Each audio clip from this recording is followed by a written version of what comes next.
Peyton's been playing since she was 4 years old.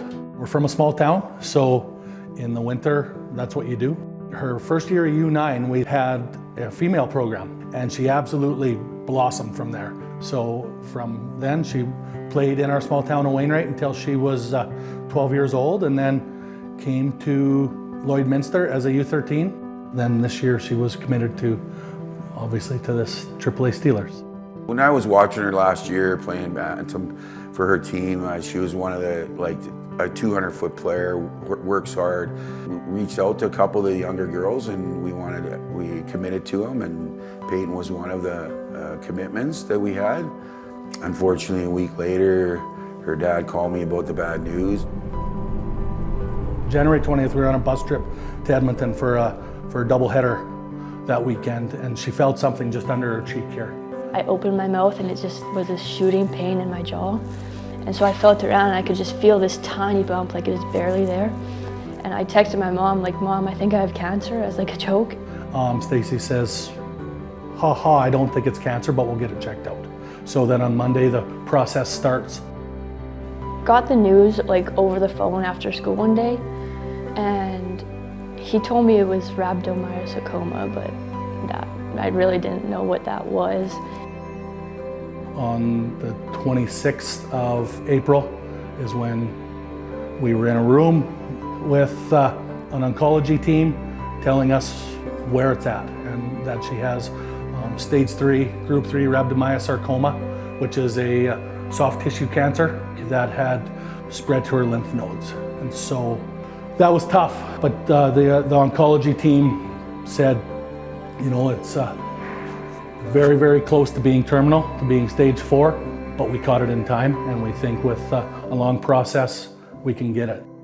So the first thing I thought about is that, well, you're a Steeler, we've committed, you're still going to be a Steeler, so I basically said him, don't worry.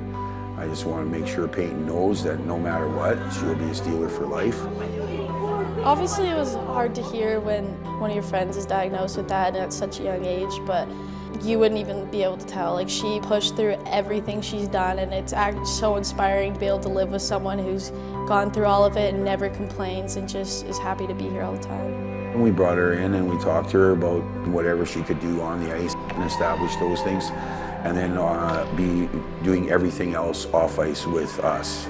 I practice every morning, about 3 days a week with them, and then I work out with them. And then for games, the league let me go on the bench with them and like open a gate. And so I do that. I also tape sticks and all that. Equipment manager. I think it's been like a really good distraction for her. She comes home, does her treatments, but then she wants to get right back to Lloyd and be with her team, be on the ice, be active and just a normal teenager. She could just be sitting at home. They could have said, sorry, you're too much of a distraction, but they didn't. They did the exact opposite. They brought her in, they welcomed her in, and they're an inspiration to her because they've really rallied around her. She's not the cancer girl. She's just number 13. She's just Peyton. I just want to show that even if you are going through a hard time, like having cancer or just anything else, that it's not all about like you being sick, and you're actually able to do something and you're still a real person. We just recently had scans, and she has more coming up, that the cancer is pretty much gone for the most part. It was close. It was really, really close. She'll go for scans every 3 months just to see where she's at. But yeah, we're seeing the light at the end of the tunnel now. She's hoping to be done by end of July, early August, and then she'll focus on building her strength back, getting on the ice, working out, getting prepped for next season. We always talk about how we're going to play for her because she obviously can't play, and that we want to do everything for her. So have this tournament, have her on the bench, and have her a part of everything will be really special. She's one of the sisters, and she's just one of the team. I can't say it more. I've been blessed coaching these girls this year. It's been unreal. She's not going to play in the SO Cup, but as you can see, she's out there. She's part of practice. She's improved so much.